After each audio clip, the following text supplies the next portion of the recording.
Work from హోమ్లో ఉన్నా చాలా రోజుల నుంచి.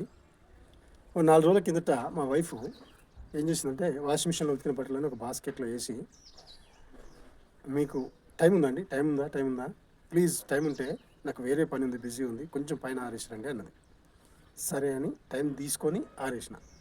మళ్ళా నెక్స్ట్ డే ఏం చేసిందంటే, అదే టైంకి వాషింగ్ మిషన్‌లో ఉతికిన బట్టలన్నీ బకెట్‌లో ఏసి, "కొంచెం ఈ పైన ఆరేసి రాపోండి" అని అన్నది.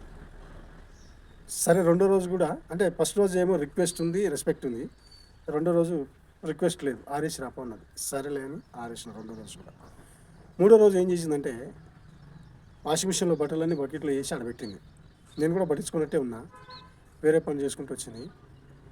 వచ్చేసి మళ్ళీ వచ్చి అన్నది, "ఈ బట్టలు ఎంతసేపటి నుంచి వెయిట్ చేస్తున్నాయి, ఆరేసి రావచ్చు కదా పైన" అంటే రిక్వెస్ట్ పోయింది, రెస్పెక్ట్ పోయింది.